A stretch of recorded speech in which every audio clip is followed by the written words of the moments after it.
It's time for Zeb at the Ranch with your host, Zeb Bell, and newsworthy and noteworthy John Ellis. This podcast will always be brutally honest with integrity and honesty and without low-class, no-class cursing that's in vogue today with illiterate politicians. Now, Zeb at the Ranch. Wow, episode 38. Holy smokes. And this is Zeb at the Ranch with Zeb Bell and John Ellis. And I'll introduce John in just a few moments. God bless America and God bless our troops. And to you American haters out there, every night on the news, please enjoy a day at the beach and go swim in shark-infested waters, please. I've had enough of these people. It's time for the quote of the day, and I thought I would really give two quotes of the day. They kind of go along with each other. First of all, did you hear about a man that captured a giant 19.5-foot python that had escaped from a reptile farm in California, and he went and cut it open. It had a huge lump in the middle of it. And he found 3 more boxes of uncounted Democratic ballots. I love that one. That's a good one. But here's one that really is true and coincides with the first quote of the day. This one by communist tyrant and mass murderer Joseph Stalin. Those who cast the votes decide nothing. Those who count the votes decide everything. Yep. And there you go. There you go. We've got a great program today. I'm looking forward to it on Zeb at the Ranch. We have political analyst and author of many, many, many books on illegal immigration and what America looks like and really is from the seat of a bicycle all over the United States, and that's Frosty Wooldridge in Golden, Colorado. And then, I haven't talked to this gentleman for a long time since I quit my radio program.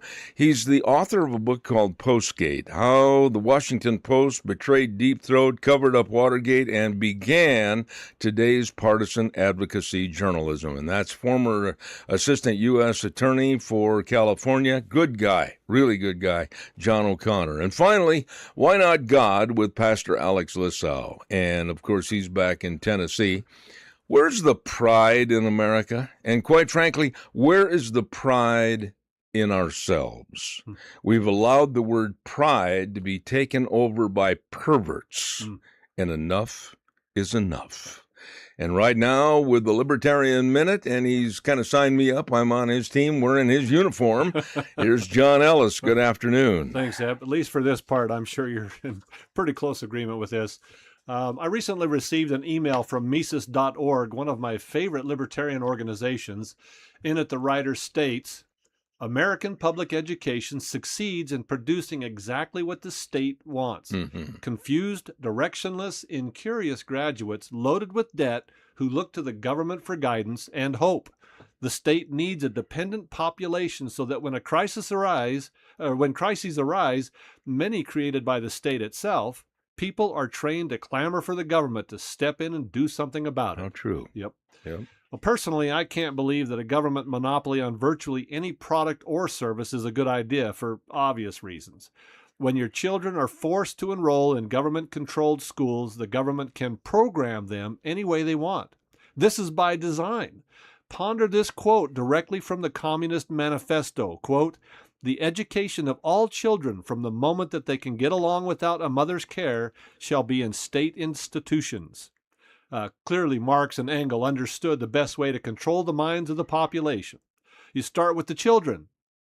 It's time to rethink this issue and get the government out of the education business.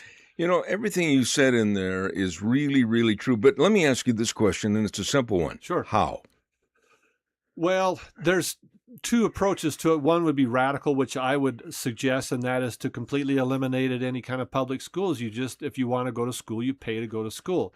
That's never going to happen. That's pie in the sky libertarian thinking. Right. But a practical way to do it, and we've talked about this before, is you take that money in the form of a voucher. Say the state spends $10,000 a year on Johnny. Books, building, maintenance, teachers, everything that's included. You just put that check on Johnny's back and let him spend it with his parents' direction on the school of their choice. If they want to go to an LDS school, I don't care. Christian school, I don't care. Honestly, if they want to send their kids to the Church of Satan school, I really don't care. It's up to the parents, as it should always be.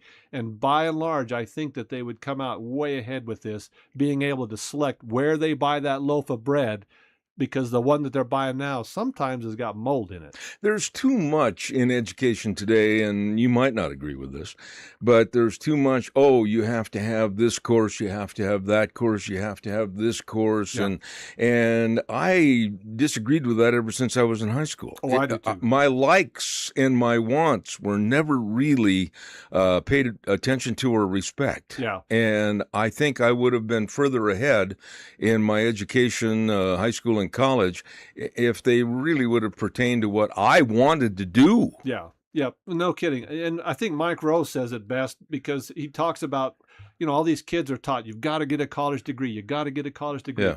Personally, I think you should figure out what you're good at, what you like to do, and then get the tools you need to do that, whether it's a college education or trade school, or whatever, or just book learning. You Yeah. know, do what you like to do what you're good at, and get the education you need for that. Yeah. Yeah.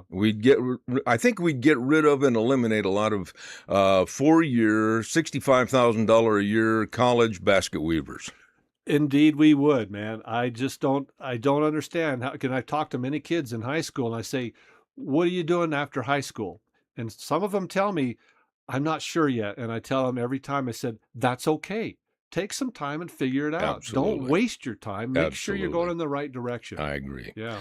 Let's see, is Frosty on the line? We're going to check and make sure that he's all set to go. There he is, sitting at his computer, and we're going to get him on the air here momentarily.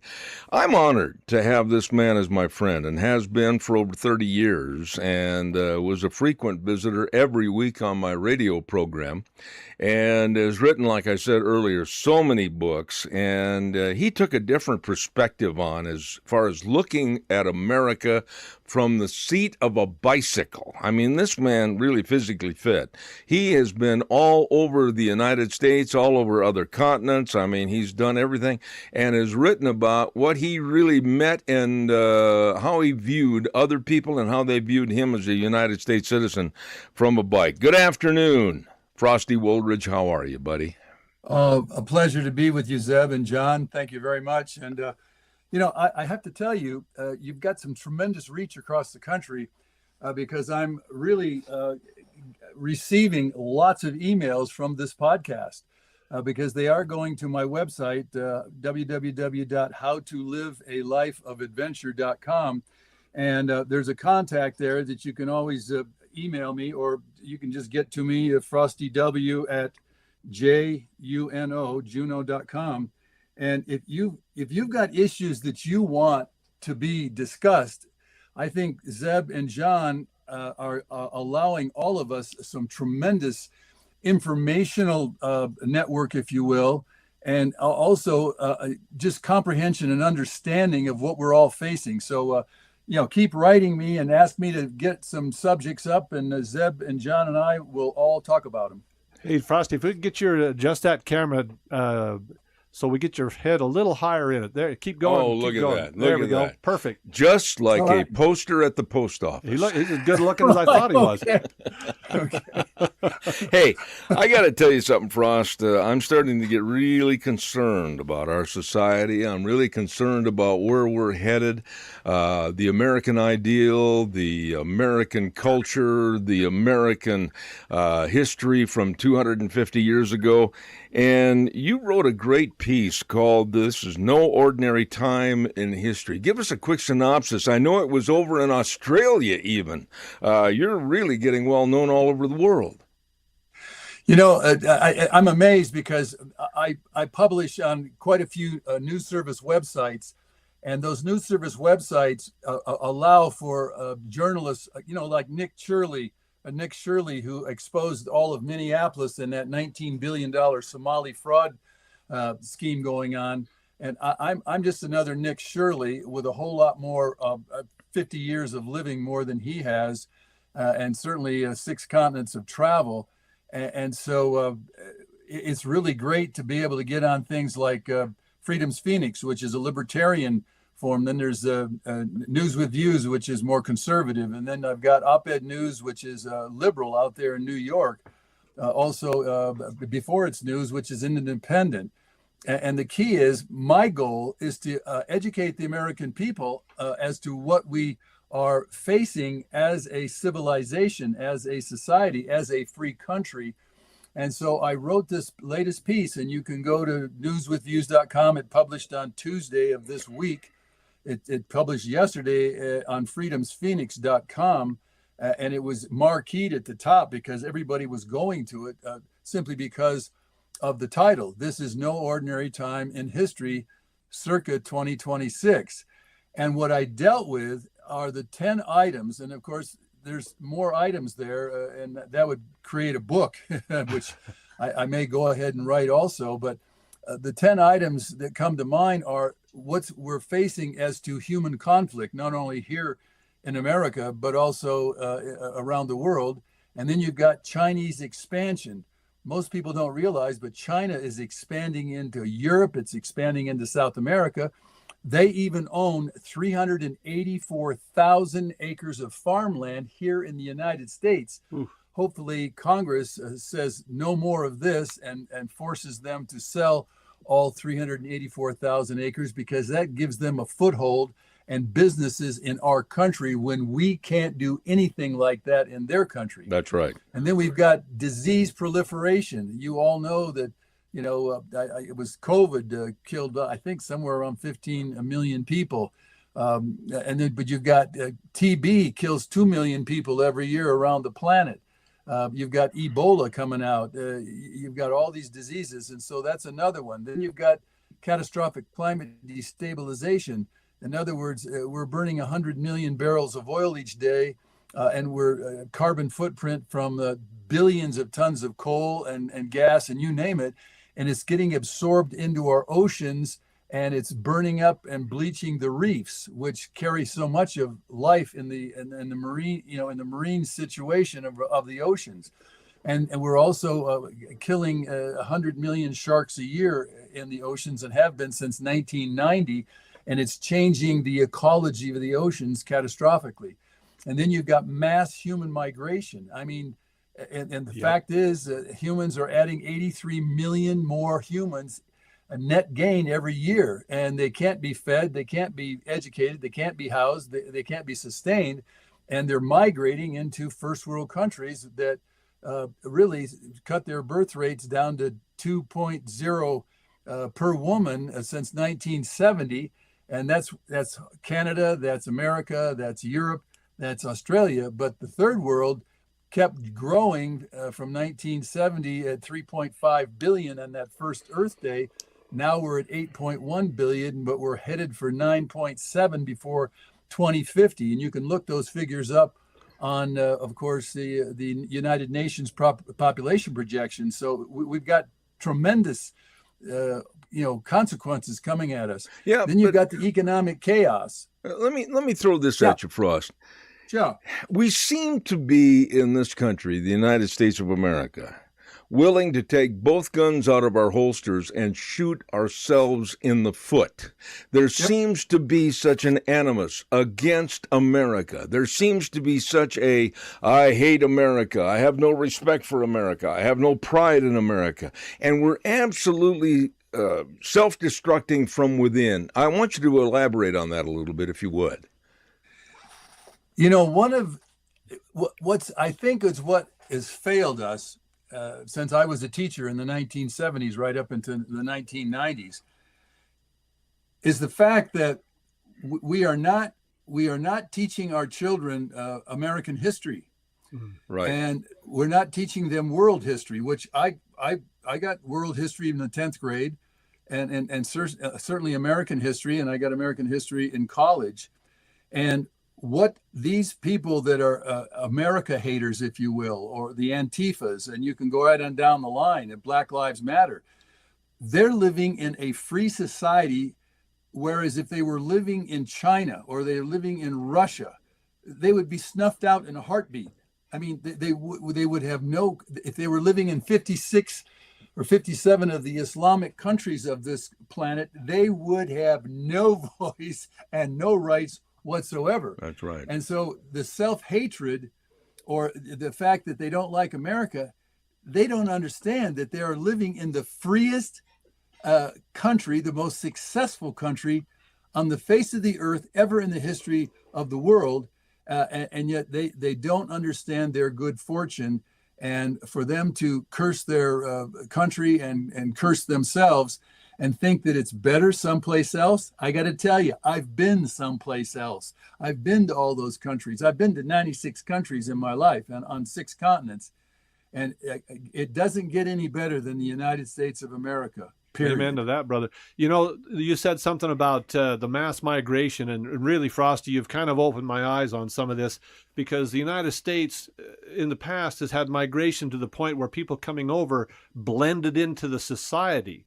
But now it's happening so fast with so many people coming to the country that they're forming pockets, and they're continuing the very lives that they left. And like you said, why are they so happy to be here, where if they were somebody any place else where they were from, they'd be beheaded or executed in the public square? And the soccer teams that are coming over for that World Cup, they're coming over to America going, hey, this place is all right. Absolutely. You know?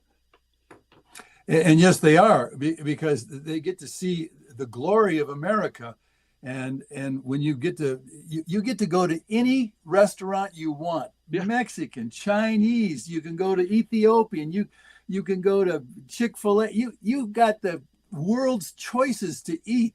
You can go to any athletic venue. I mean, people in China don't get to do that. People in India don't get to do that. You get to live in an apartment. You have a car. You have a warm house. You can go choose the clothes you want. You can go to the church that you want. You don't get to do that in all these other places. And so, yeah, it's, for me, it is very frustrating that you've got these self-hatred, hating Americans that they're not proud of America. Well, you should be very proud just because you get to speak up like that and say just about anything you want and be free to choose just about anything you want. When you listen to the likes of Joy Reid, and with her blonde hair, she looks like a brand new bottle of shoe polish. But anyhow... Hakeem Jeffries or AOC or anyone on the left. It's every day. It's every night on the news. The hating of whites, the calling us racist and bigots.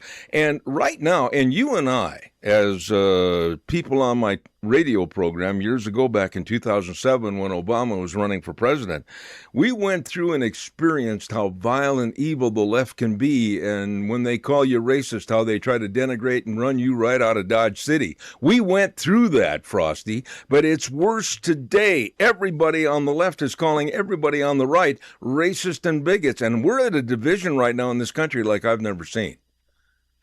Well, I would certainly agree with that. And people like Hakeem Jeffries is not a leader. He's a complainer. And you look at somebody like Charles Schumer, who's been in there for 40 years along with Nancy Pelosi. They're nothing but long-term good old boys or good old girls, corrupt. I mean, insider trading has made them rich. They've done so much. And you've also got AOC, who literally has the brains of a cricket. Same thing with that Jasmine Crockett. Again, the brains of a gnat, and yet they're in leadership positions, and they simply do not comprehend what they're doing. And so the left, all the left does is complain about Donald Trump, and yet Donald Trump has been one of the most effective presidents I've seen in my lifetime. He gets things done. Yep. And whether you like him or don't, his personality or his outwardness or his all that he is, I like a man or a woman who get things done and do it in favor of the United States of America, but also for all humanity. That's and right. I personally feel that the whole thing in Iran is going to work out better for all of humanity, because it's really bringing some stability and stopping Iran from being the terror cartel that it's been for the last almost 50 years. Well, let me ask you this, and I think you and I have discussed this on my radio program in the past, but the slogan that Trump adopted, Make America Great Again. Frosty, be really poignantly honest. What in the world is wrong with Make America Great again. Those words are not denigrating to anybody. They're not saying that we're holier than thou. We all, as American citizens, should make America great again. I still cannot find what's wrong with the MAGA movement, the belief in those words, and really what they mean. Well, again, that anti-MAGA contingent here in the United States, and which is about half the country right now, because Democrats just hate Donald Trump because they don't like his personality. But when you look at his accomplishments, please, I beg anybody, I beseech you, look what happened in the 4 years of Joe Biden. And again, Joe Biden suffered from dementia and Alzheimer's all 4 years of his presidency, and he was not running the country. And the reason I knew he had Alzheimer's because my wife, who has passed away from Alzheimer's just recently, absolutely, Joe Biden had Alzheimer's and he wasn't running the country. And obviously he allowed, or his handlers allowed, over 15 million unvetted illegal aliens from all over the globe to cross into America against our laws, to feed on our tax dollars, to feed on our the anchor babies at 400,000 a year now, 400,000 anchor babies that we pay for, that do not belong in America, did not belong and shouldn't have been allowed to cross into our country. And then we're paying for the housing, Section 8 housing, the medical care, free breakfasts and lunches, and they have not put a dime into the system that allows Americans to at least have food on the table and a place to live. So if these people that are crying about MAGA right now just look back at those 4 years of Joe Biden and the damage he's done to our country with, again, we've got well over 25 million people in this country. We've got over, I think it's $110 billion a year of cash transfers going out of our country. We've got about $120 billion a year in shoplifting out of our mercantile stores. All this kind of corruption comes from people coming from corrupt countries where that's the norm. They're called banana republics. There's no law. Look at what's going on in Mexico. Anybody want to, go down to Mexico and get shot up by the cartels and the drug-infested people that are controlling that, that country? What about, Maduro there in Venezuela? Anybody want to start that kind of socialism in this country? You really got to understand that we are now infiltrated, whether it's Mondani there in New York City, or incompetence of Karen Bass out in Los Angeles, or the incompetence of Gavin Newsom in California. So that's what we're facing, and we better start appreciating that we are living the best of the best in the greatest country on the planet. Yeah, that first debate that Biden had with Trump, and I'm just a little bit off topic here. I remember rooting, that Biden would screw up and Trump would do really well. And then when Biden went on there, and it was just like, oh man, I feel sorry for this guy. And my daughter summed it up. That's elder abuse, what you're doing right there, putting him out there to debate. Yep. And what it showed us, though, was something that we've known the whole time. Somebody else is running the country, not the president, at least not in the Democratic Party, because he wasn't running it from the beginning. Somebody else was. That's right. Yep. Frosty, I've only got a minute and a half left here. Keep your answer fairly brief, but I want to ask you this. You mentioned education, and you're a former educator as a teacher. How are we going to bring this thing back? How are we going to turn the bus around and start educating students about the value of America, America's history, our Constitution, our Declaration of Independence? How? What are we going to do? We as a nation have to have a national view of cohesiveness, of commonality, and we have to have this educational system literally revamped to bring pride, like the Pledge of Allegiance, back to the classroom, to honor America and honor our heritage. And I'm talking about the good points and the bad points. I mean, you can scream and cry all you want as far as like slavery. Well, slavery is 150 years ago. It's no longer a factor. And slavery's been in the world and is still in the world right now. And there is no slavery here. And so every person of every color needs to get down on their knees and be thankful that they get to live in such a successful civilization. And so as an educator, and I've taught at the college level, I've taught at the high school level, and I've taught at the elementary level, we need to bring that honor and the educational respect to all young Americans. And it's got to start right there in the elementary, right up through middle school and into high school, and appreciate that America is the best thing that ever happened to you to be an American citizen.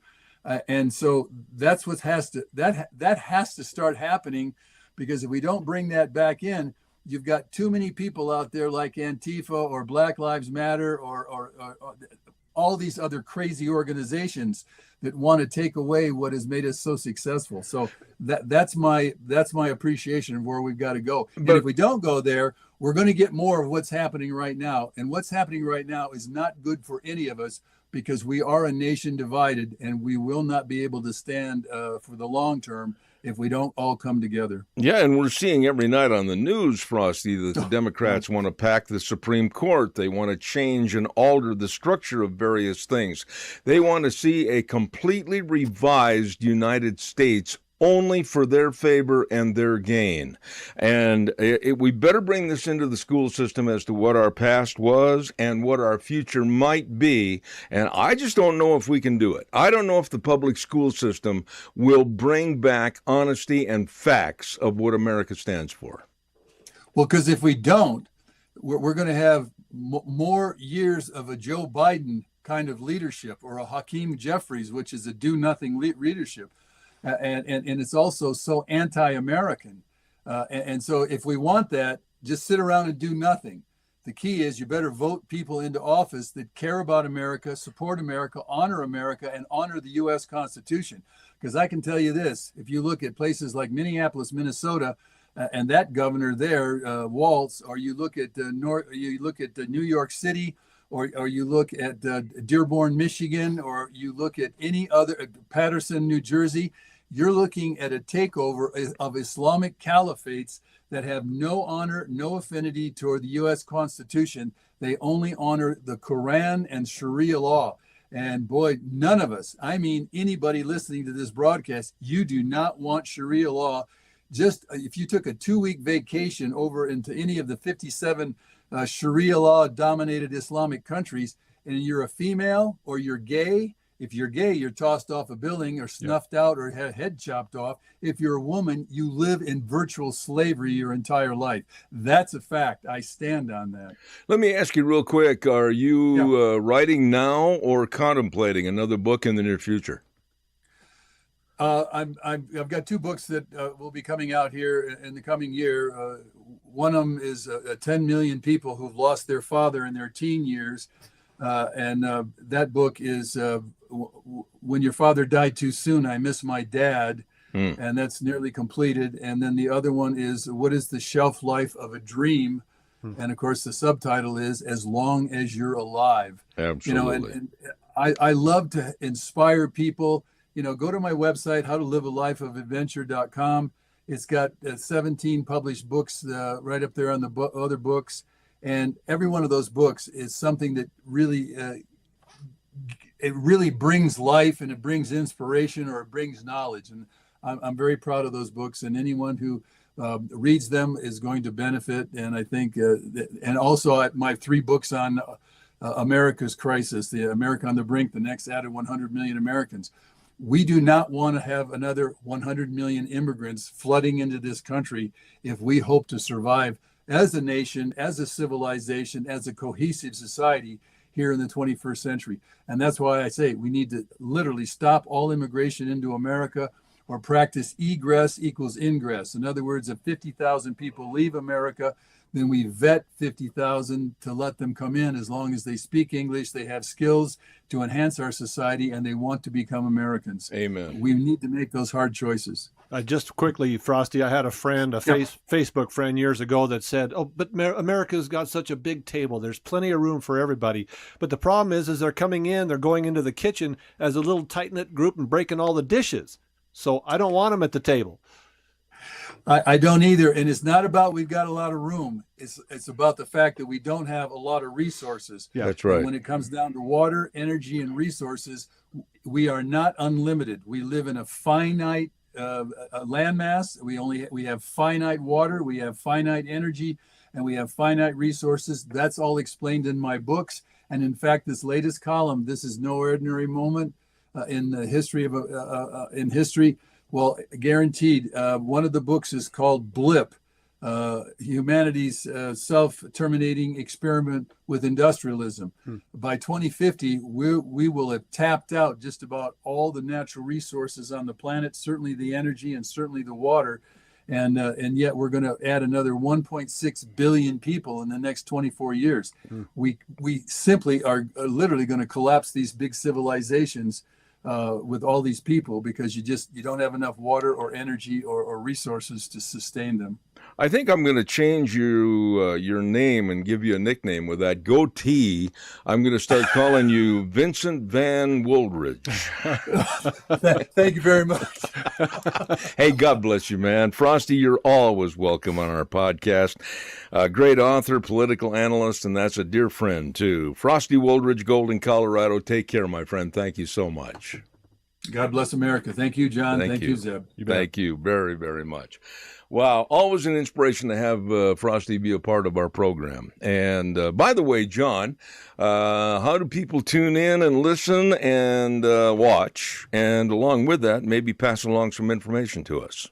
Oh, yes. The best way to do that, very simple. You just go to zebbell.com, ZEBBELL.com. And right there on the homepage, if you're watching right now, that's where we're at. And then off to the left, you're going to see a little icon where you can click on a thing to get cow pies and coffee cups. Zeb's weekly rant, which the last couple have been tremendous. Thank you. Thank you. And so I would highly encourage you to do that. And plus, while you're there, if you want to leave a comment, you can go to the Contact Us page and just punch in a little comment there, whether you like us or not. Doesn't matter. We don't care. We just want to hear from you and hear what you have for ideas. We've got a few moments here, I believe, and I'm going to throw something out as a rant that has been in the news the last couple of days. Yeah. And you and I have talked about this prior to the podcast starting this afternoon, but I was livid when I heard what happened in San Francisco with the San Francisco Giants. Is that our next guest? No, that's Alex. Okay. Yeah, he's checking in. But I understand, and I'm going to give a quick synopsis on this, that, and I hate to even mention it because I will not honor it on this program. I will not have anything to do with it. But June is considered Pride Month for the LGBTQ, MICKEY, whatever it is. Yeah. And they have taken over so many different things during June to where they're basically dictating, we want this done, we want that done. Well, they've infiltrated Major League Baseball. Yep. And the Giants, just to give you a quick story, they were asked to change the logo on their caps for the San Francisco Giants. And some of the Christians on the baseball team with the Giants said, no, they don't want that. They were coerced into wearing the cap, but they put a Bible verse also on the front of the cap. Yep. And they, the Christians, have been ostracized and threatened with a great big fine for doing that on the front of their caps. Yeah. It's okay to force something they don't believe in, but when they fought back and said we're going to put down like Romans 1:27 or Genesis, whatever the case might be, they, the players, are the ones that are at fault. And I just want to say this. When they signed a contract to play Major League Baseball for the Giants, the Braves, the Cubs, it doesn't make any difference what team. They signed a contract to play baseball. They did not sign a contract to be part of an agenda or an ideology. And for Major League Baseball to force and coerce these people to accept something as heinous and filthy and perverse as the LGBT Pride Month, I stand up for the players. Oh, definitely. And we talked about this. And one of the things I always remember is diversity, inclusion, tolerance, acceptance, except there isn't any on the left. That's right. That's their cry words. And yet if you diverge a little bit from the narrative that they want to portray, all of a sudden they don't like you. Look at Bill Maher. They don't like him because he's always speaking out against their foolishness. But the thing of it is, you know, somehow Satan has a way of perverting anything God has. So we have the rainbow, and now I feel ashamed to display the rainbow. Yeah. And even if I were part of that movement, even if I supported the LGBTQ alphabet movement, I don't want a Pride Month. That's ridiculous. It's like Morgan Freeman said, I don't want a Black History Month. Every month is Black History Month. We gave Jesus, the birth of our Savior, one day. One day. Christian. Yep. As Christmas. Yep. We gave, as Christians, one day for Easter, the resurrection of our Lord Jesus. Mm-hmm. And, of course, there is one day recognized for America's birthday, and that being the 4th of July, Independence Day. Yeah. And these people are demanding a full month, and then making other demands along with the players to wear this, you have to do this, etc. It's time, honestly, to throw the caps, everything else, the uniforms down on the ground and say, okay, great, I'm not going to wear this. Yeah. And you can take me to court, you can do whatever you wish, but I'm not going to play baseball for your team as long as I'm forced to do this. Yeah, that's right. And it's like you said, the agreement they had was to wear the uniform, not any uniform they come up with. That's right. And why isn't there a heterosexual month? Where's the H in the LGBTQ alphabet soup? And how well would that go over if we demanded to have a heterosexual month? It's absurd. It's absurd on the surface, or if we had white entertainment television, what do you think would happen with that? That would be racist. Oh, baby. And I've got no problem with the black entertainment television. It's a wonderful channel if you like that sort of thing.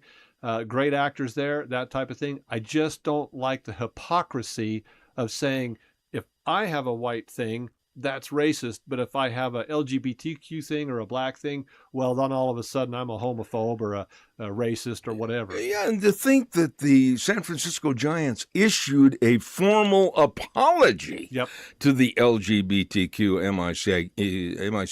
Yeah. I mean, it's ridiculous. And if we've got to that point where outside interests of perverseness are going to take control of our society and our sporting events, we've lost all control.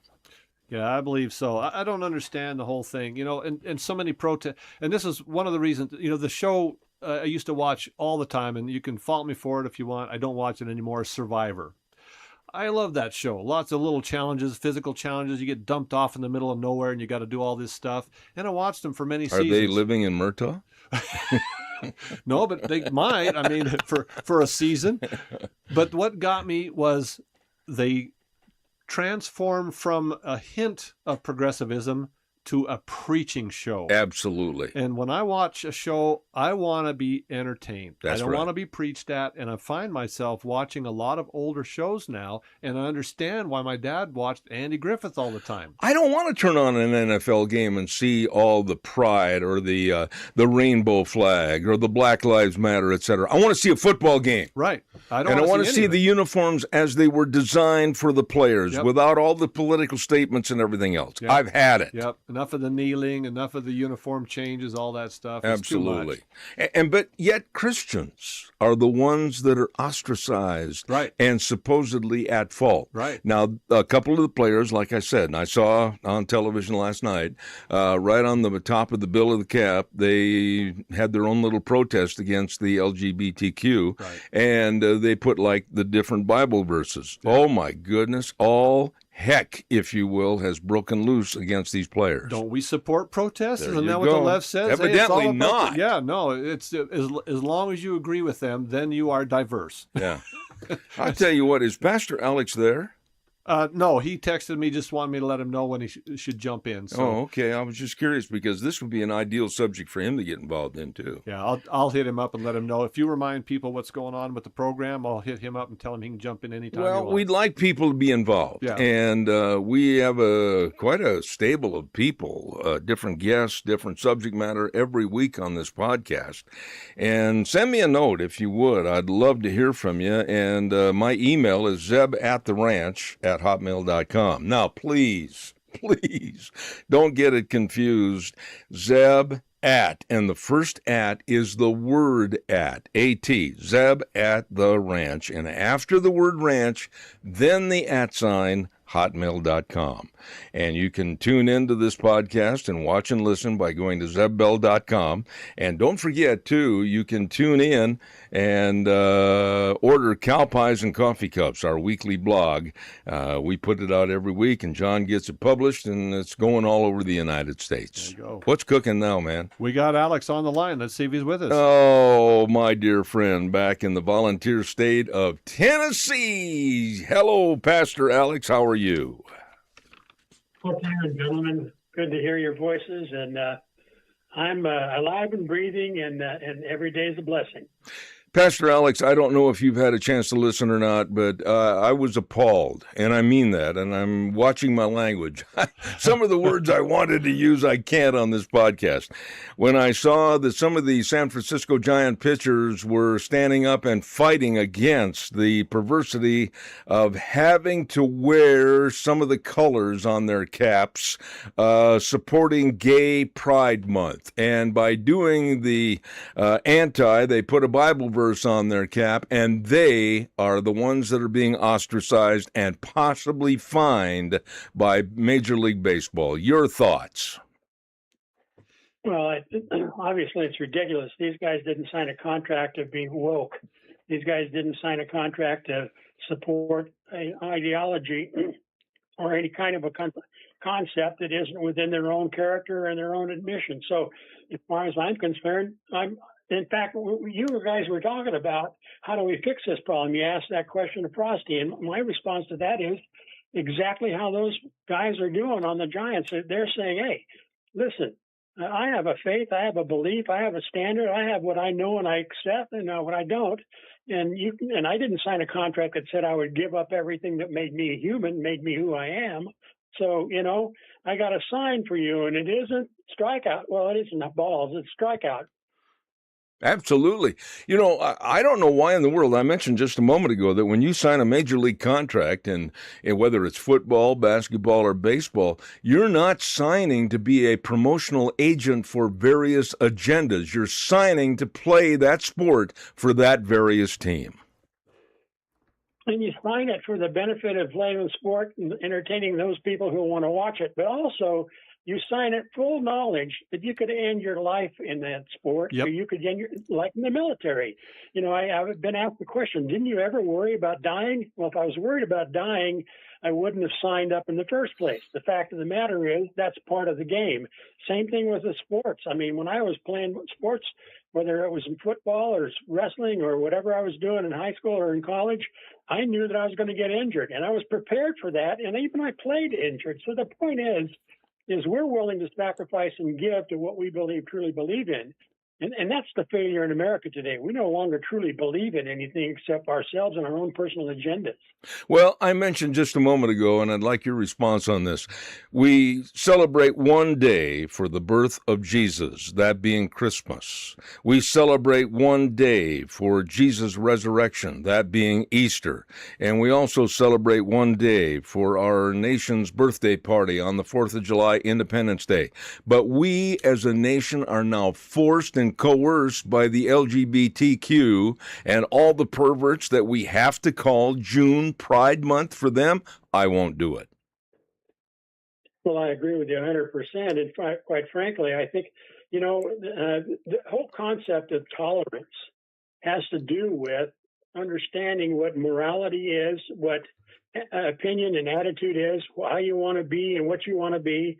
And I think the issue is really simple. I'll tolerate anybody to be what they want to be. Just leave me out of it. Mm-hmm. But if you're going to drag me into it, you're going to force me to embrace it. If you're going to force my children to listen to it in school or at the library with people dancing around in costume, I mean, as far as I'm concerned, I'm going to stand up and fight against that. That's where we have to be. We have to be a people that fights for what is right and proper. We've lost the whole concept of loyalty. And the Bible speaks to that. Proverbs 3:3 says, never let loyalty and kindness leave you. Tie them around your neck so as to remember and remind you that they are deep within your heart. We are no longer loyal deep in our hearts in this country, not only to our church and our faith, but I say no, we are no longer. I have to clarify that because there's a lot of faithful people. I meet him every day. I'm at church with him every Sunday. I'm around him all the time. When I go to the grocery store in this wonderful little community in Tennessee that we live in, you can't get out of the door without somebody saying, God bless you, and people coming over to me and grabbing me by the hand and shaking it because I'm wearing my Marine Corps hat. I mean, these are the kinds of values that were what founded us as a people, as unity. Think about those people and what they went through in the Revolutionary War to free themselves and free our nation to be the free nation that we were called to be. And they gave their lives. Many of them never had shoes. They didn't have clothes. They didn't have food. And they fought in mud up to their necks. And they did everything they needed to do because they were dedicated to one thing. They were loyal to the concept of a free nation and freedom for all people. I think we've lost a bit of that taste.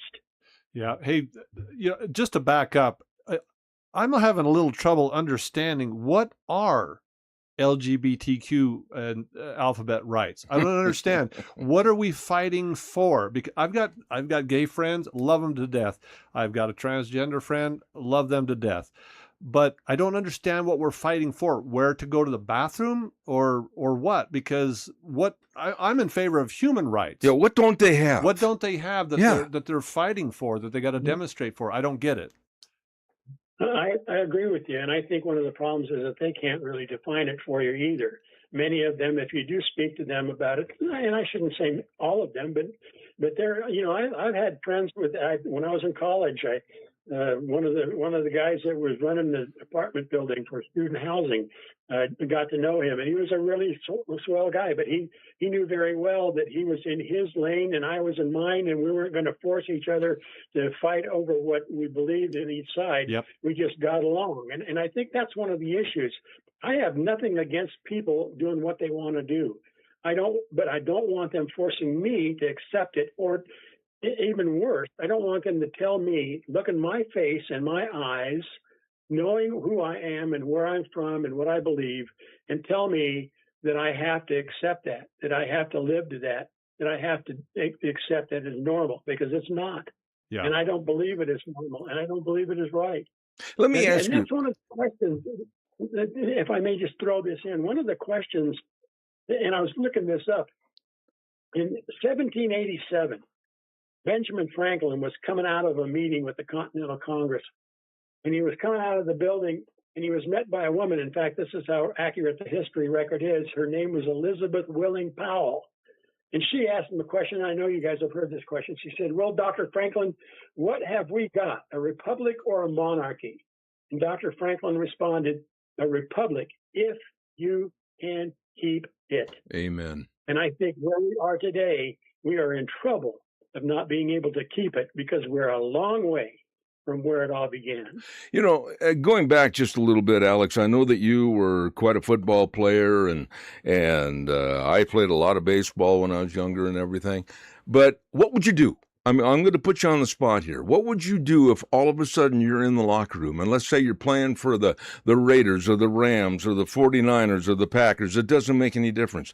And all of a sudden the PR man comes in and says, oh, by the way, we're changing the uniforms this Sunday, and everybody has to wear this rainbow that says we support LGBTQ. What would you do? Would you wear it, or would you not play? I would not play under the new uniform of something I don't believe in. What would you do?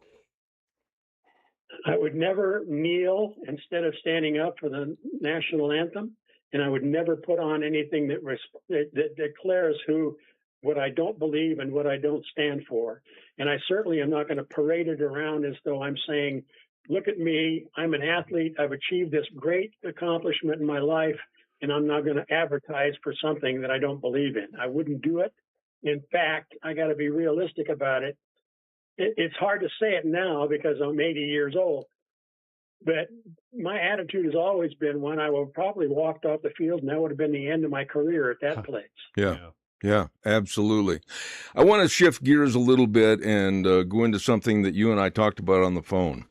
And it seems like we've lost our pride in America. And there is so much anti-Trump idiocy and lunacy that's taken over the United States. And I think that right now We're more divided than ever in this country. And when I heard about that plot that was uncovered by the FBI, thank goodness, that would have decimated the UFC fight at the White House and killed literally hundreds and hundreds of people had it come to fruition. I mean, what kind of a country are we running here with this hatred against Trump? Well, it's not just Trump. I mean, it's a whole bunch of series of things. In my notes, I put those kinds of things down. They're against Christianity. They're against people who are successful, professionally successful, and have achieved things. They're against people who have a different opinion and a different attitude. And what we've done is we've evolved into a situation where it's not good enough to let you live your life and I'll live my life. It's you're either going to live my life or I'm going to shoot you. Or this whole thing at the match, the fighting matches there on the White House grounds. These 20 people that they had numbered are involved, that they arrested, are involved in a conspiracy to not only kill the president if they could, but certain members of the staff and people that were there. And the mindset of this is not only crazy and foolish and mentally disturbed, but it's actually evil. It's an evil concept. Yeah. And the idea that we've evolved into as a society today, that we can solve our problem by killing the person that we disagree with, is something I don't think America was ever intended to be. Absolutely. I agree. I've got a dear friend, and she's just about as liberal as they get. But the thing about her is she's respectful. And her and I have discussions all the time. They're not heated. We share ideas. But she doesn't, it's like you say, I have my ideas, you have your ideas. I'm not going to, I'll offer you my ideas, but I don't feel the need to force them down your throat. That really is the part that bothers me, is the forcing it down your throat. Why can't we be friends with differences of opinion? Yeah, and that's the point. I think it's very important. I remember at one particular time at a, believe it or not, pastor's meeting, we were having a conversation about issues, and I made the comment that when we get to a certain point on certain problems and certain situations, to be able to maintain composure and unity, et cetera, we just have to agree to disagree and move on. Yep. And I was, and actually by a non-pastoral member of the committee gathering, I was, I don't want to say admonished, but the comment was made to me, well, that's kind of a cop-out. And I said, what's a cop-out? And that you said agree or disagree. I said, so what is not the cop-out? For me to come over and punch the person in the face, or for me to drag him outside and tell him that never can come back in this building or be around us? I mean, the answer is this. When we can't come to a conclusion that we are together on something and we want to continue living near, be neighbors and be next door to each other, we agree to disagree and we move on with our lives and try not to impede or get stuck in the other person's face. Yeah. Let me ask you, Pastor, again, in transparency, you and I have talked about this in the past on the phone. But right now, we're looking at literally about 26 or 27 candidates across the United States and various states that are trying to get elected underneath the guise and the honesty, I got to give them this, of being communists. And they couldn't care less about the preservation of our Constitution, our Declaration of Independence, our values, etc. They want to change the whole thing. And quite frankly, the younger generation is following them, and I'm really concerned what's going to happen in the next 10 years. Well, I had that same concern, because as long as we allow those people to come in without a declaration of loyalty, we're looking at a situation in which we're surrounding ourselves, or at least infiltrating ourselves, with individuals that may have such circumstances and conditions that they are willing to pursue that are not beneficial to anybody. And you know, again, Proverbs 3:3, loyalty. It's an unwavering commitment and steadfast love, and it bears all and it does all the things, and it's there for the purpose of endurance and faith. And when we allow people to come into our country with no standard of character or personality, and when we open the doors wide open, we have no idea who's coming, or we accept anybody from any place without worrying about it. And I know that these things were initially established when we were coming to develop the the Declaration of Independence and the Constitution of the United States. I know that guys like Ben Franklin and Thomas Jefferson and others, actually, they were concerned and interested about diversity. Yep. But I don't think that in 1700s that they had even the slightest concept that the diversity that they were talking about was going to be the diversity that we're living in today. Yeah. And I see it as a major impact to us, because we've brought in all kinds of people, and we don't agree with things. But then not only do we not agree with things, we want to punish the other person that doesn't agree with what we agree with. Yeah. So I think we've lost our minds. Yeah, no doubt about it. It's what we talked about with Frosty, the immigration thing. Back then in the 1776 time frame, people were coming into this country and they were mingling, becoming part of America. But now we have mass immigration coming in so fast that people are clustering together and then just carrying on the stupid ideas that they had in their own country, the reason that they left in the first place. Frosty spelled it out. You take any of these people that are supporting these new politicians, these communists and so forth, that support gay rights and women's rights, supposedly, and you take them and put them over into a Muslim country, they're going to have to keep their mouth shut. I don't understand the hypocrisy of that. I don't either. I don't understand how you can look at what we have in America, what is offered to everyone, what are the opportunities that everyone has, and that's the important thing. Yeah.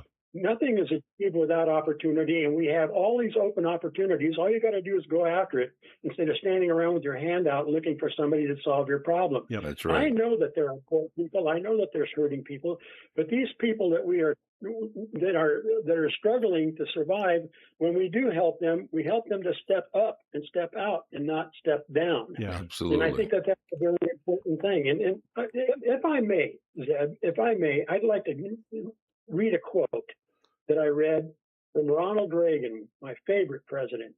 And he's in a close run with Trump as far as I'm concerned. But he said in November of 1984, he was speaking in Springfield, Illinois, and he said, "We Americans have fought harder, paid a higher price, done more to advance the freedom and dignity of man than any other people who ever lived on this earth. Ours is the land of the free because it is the home of the brave. America's future will be great because our nation will be strong. And our nation will be strong because our people will be free. And we're free because we're united. We're united, one people under God with liberty and justice for all." Yep. That was 42 years ago. I'm afraid Ronald is probably, somebody's got to put some brakes on, because I'm afraid he's spinning in his grave right now saying, what has happened to our unity? What has happened to our unity as a people of God who have trust in America and want to see us all prosper? Well, last night on the news, I was absolutely shocked listening to people from Scotland and Portugal and Spain and Japan and all over the country that are visiting here for the soccer finals. And they were loving the food, and they were just absolutely raving about how nice Americans were. And they loved the hotel rooms, and they loved all the amenities here in this country. And they were bragging about this great, great country, America. Then at the same time, the AOCs and the Hakeem Jeffries and the Joy Reids and everybody are out there going, "This is the worst place in the world to live. Damn America." And I'm fed up with that attitude. Send them back. And they like the free refills. I agree. I agree with that, because I think what's happened is we have more enemies internally, really, than we even imagine. I think the problem we have is we have people that are fighting against those things which are the best for all people, and it's an issue of power and greed and self-professed kinds of positions on attitudes on all kinds of things. And I also am a believer that, when we look back and look at my own family history, and I don't want to get involved in that so much, but when I just look back at the whole picture of immigration, and the church I grew up in was a church that many people were Slavic people. They came from the eastern part of Europe, and And it amazed me how many of them had grease in their veins and their fingernails and everything else, because they were working hard every day, and some of them were working for a dairy and others were working hardly. But every one of them rejoiced and said, "God bless America." Every one of them came to America. This is more than 50. This is 60, 80, 70 years ago when I was a child. And when I see that and I look at what's going on today, I ask myself, what has happened to us? Yeah. What has happened to this glorious gift God has given us in this nation? And we've got people here that are born in this nation and don't like it, don't love it. I am proud to be an American. I am proud that God gave me the opportunities to grow up in this great nation. And I'm thankful for my friends and my family. And I thank God I am an American. With all that being said, I want you please to lead us in prayer, a prayer of thankfulness this afternoon with Pastor Alex Lissow. I pray, Lord, unite us again, even far greater than that peace that surpasses all understanding. I pray for all righteous and faithful and upstanding people, that they would be strong in the time of weakness. They would be bold in the time of assertiveness, and be people who are both clear of mind and spirit and not weak in either one. Reach down with your mighty hand, Lord. Turn our path around. Please, Lord, turn our path around. Save our nation for our families and our children. Zechariah told us, he emphasized spiritual success when he said that God gave him the power alone, and that by human strength, not by might or by power, but by my spirit, the Lord Almighty has given us all we deserve and all we need. And I pray thanksgiving for all those things. I pray thanksgiving for the good people, for the hard workers, for the loyal people, for those guys that aren't willing to wear clothing and nomenclature and things that is not of their belief and standard. And I thank God for those who are bold enough to stand up every single day, in spite of what comes against them, Lord, that you give us the strength to speak boldly and to declare Jesus Christ as Lord, for he is King in glory and honor. In Jesus' name, amen. Amen. Amen. One thing about Pastor Alex and on this podcast with John and myself, we're not shrinking violets, and we're not going to fade off into the distance. I'll tell you what. Pastor Alex, God bless you and Barb. I hope everything is getting better for you folks, and thank you for your time every week on our podcast. God bless you, man. Thanks so much. Thanks, Ed. Thanks, John. And thanks, just blessings to you and Deanne, especially. The Lord be with you guys. God bless you, and take care until next time. Thank you. Thanks, buddy. Thank you. I tell you what, every time he's on the air with us, I really appreciate the fact that he's a major part of our programming. What do you got, John? Oh, I was just going to have you mute 3. Yeah. Oh. It's okay. Sign language. I didn't know if that was a fastball or a curve, but it was a changeup. Yeah, it was a There you changeup. go. There you go. Hey, we're going to wrap things up and put it back in the box for this week. And at the end of the podcast, I always say the same thing like I used to say on my radio program: the way things were, the way things ought to be.